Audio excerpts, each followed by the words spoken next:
Hello folks, my name is Mr. Little. I'm Head of Science at Rushmore St Andrews, and today's assembly is all about science. I wonder what you think of when you hear the word science.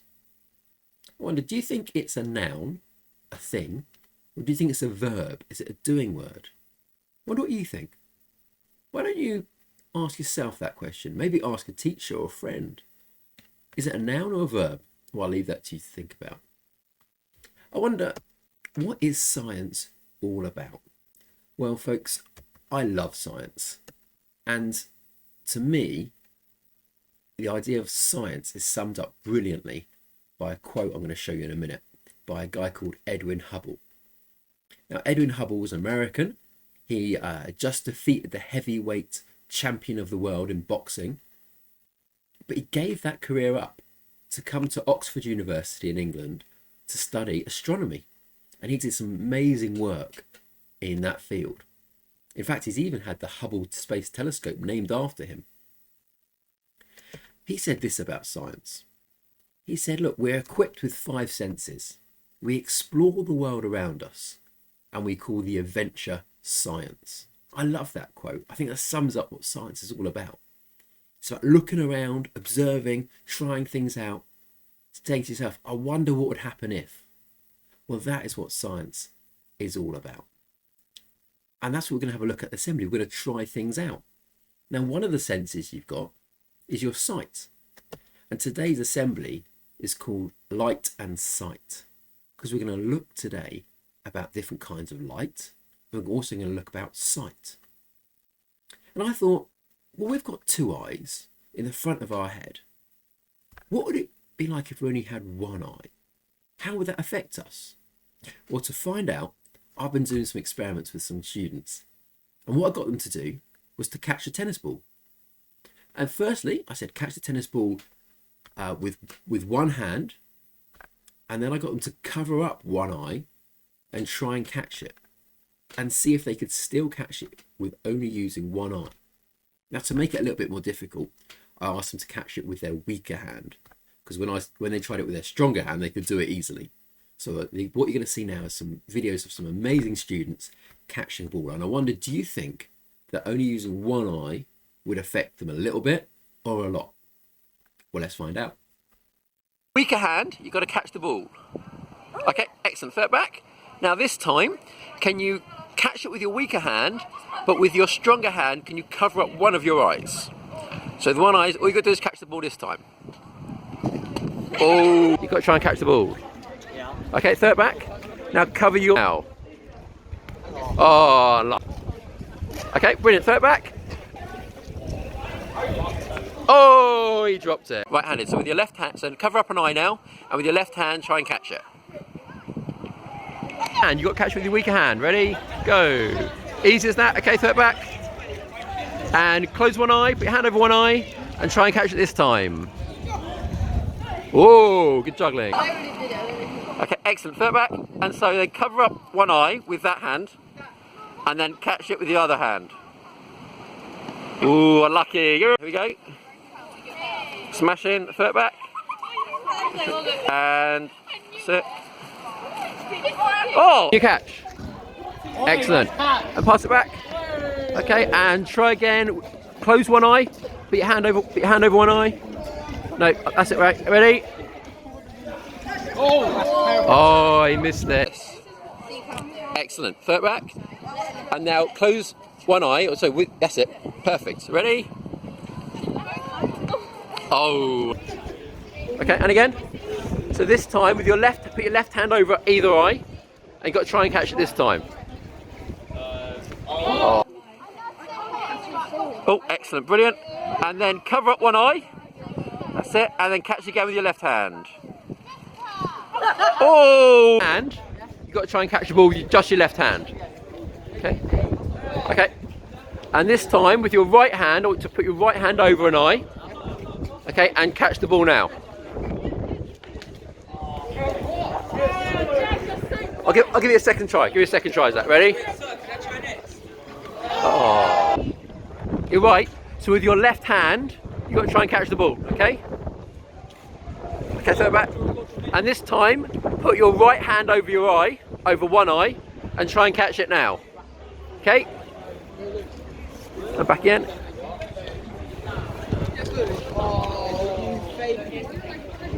Yeah. Okay, so cover up an eye. Good man, here we go. Oh, left-handed. Sorry. You right or left-handed? Right. So with your left hand, you got to catch. Excellent. Brilliant. Throw it back. Now cover up one eye and catch it again with your left hand. So throw it back. Okay. So cover up one eye. Cover up one eye. Catch it again. Ready? Oh. So we have Mr. Kelly. Mr. Kelly, are you right or left-handed? Right-handed. So with your left hand, weaker hand, you got to catch the ball. Okay, excellent. Throw it back. You've got to catch it again with your left hand, but this time cover your eye with your right hand. Either eye? Either eye. Okay, so you got ready? Catch it again. Oh, give him a round of applause. Okay, Mr. Evans, are you right or left-handed? Right. Right, so with your left hand, try and catch the ball. Okay, excellent. Now cover with your right hand, cover an eye. Any eye? Any eye. Okay, and try and catch the ball now. Oh. Okay, so big thank you to all the students and even some of the staff who got involved for that.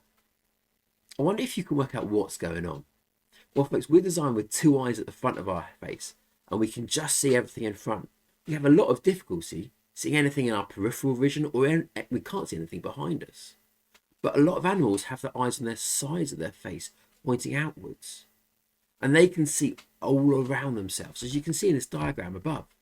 On the left-hand side, just above my head, you've got the deer, and they can see all the way around themselves.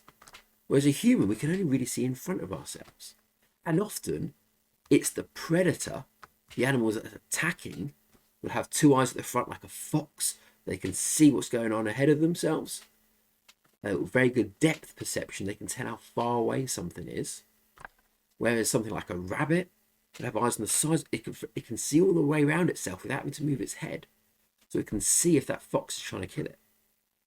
But it hasn't got very good depth perception, which is why when they're on the road, they can't tell how close a car is, which is why sometimes they end up a little bit squashed. Well, for this next little experiment, what I've done, I thought, let's have a look at how the eye works a little bit more. At the front of the eye, you've got the lens, and that bends the light. The key word is the word refract. That's what we call when the light's bent, it's refracted. And we're going to have a little look at experiment about how we can refract light. We can bend light just by using some water. So let's have a look how we got on. So I'm here in the lunch hall with the wonderful St Andrews students, and we've got an arrow. Which way is the arrow pointing? Right. Okay, pour the water in. Let's have a look what's going to happen. Wait, what? Hang on a second. Which way is the arrow pointing now? Left. Oh, the wonder of science. The what? Let's just check. Is that? But it's pointing to the right. Now it's pointing to the left. Now it's pointing to the right. Hey, is that arrow pointing? Right. Right. Okay, so if we put this water bottle in front of it and move the water bottle slowly towards it, what do you notice about the arrow? It's facing now. Stop. What do you notice about the arrow now? It's facing to the left. It's facing left. I can't see. To the left. Keep moving it towards it. Is it always pointing to the left? No. No. What about now? It's now to the... Keep moving it closer. It's now confusing. It's to the left. It's to the left. Keep moving it closer to the water. Now which way is it pointing? The right. The right, brilliant. Move the water bottle out of the way. Which way is it? It's pointing to the right. It's pointing to the left. Yeah. And then it's pointing to the right. And then now it's pointing to the left again. So why do you think that is? Why not? Because it's reflecting all the way till it reaches the paper. Okay. Is it reflecting like a mirror? No, it's like it's reflecting the sign, so instead of going right, it's going left, and then when you're at the sign, then... So a big thank you to everyone who helped me with those videos. It's really interesting to see how you can use something as simple as a glass of water or a water container to refract the light. That's the word they're looking for, to refract the light. It means to bend it. And you can see in this diagram next to me the way that a lens works. And in your eye, right at the front, you've got a lens that refracts the light. But there's some types of light we can't see. You see, you might know the colours of the rainbow. You might have learnt Richard of York gave battle in vain. Red of York. Red, orange, yellow, green, blue, indigo, violet. Yes, I think that's right. But actually, before red, there's some light there that we can't see. And actually, it's a kind of light we use all the time. And I've asked some teachers to help me explore that. Okay, so I'm here with Mrs. Maxwell, and she has got a remote control. Now, Mrs. Maxwell, if you just point that at the camera and press a button with a remote control. Press it again. Okay, and again. That's interesting. Now, if you look at the front of that, look at that bit at the top there. If you look at the top and you point it at yourself and press the button, do you see anything? Can you see any light there? Not really. No? No. Okay. What about if you look at the screen now and... Oh, yeah. Yeah, I can see purple lights. You can see a bit of purple. Yeah. But can you see it when you look at it with your eyes? No. That's brilliant. Okay, now if you look at it yourself and press the button, if you look at that little hole there, so if you look and press the button and have a look at that hole, do you see a light coming out of that hole?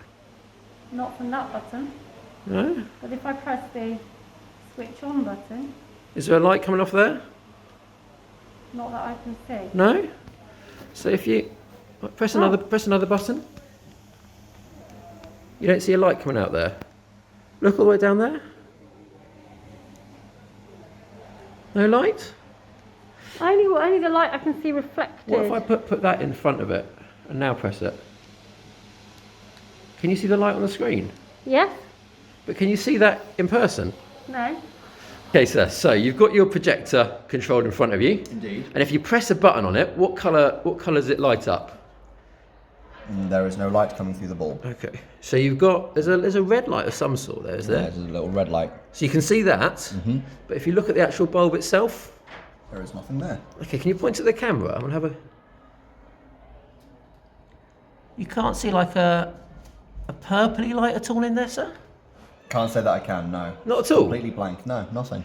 Well, if you have a look, Oh, wow, yeah. Oh, wow. Oh, that's really cool. there's a purple light there. Now, why do you think that is? Well, I'm assuming that's the light that it uses to communicate with my projector. Top man, and do you know the name of that light at all?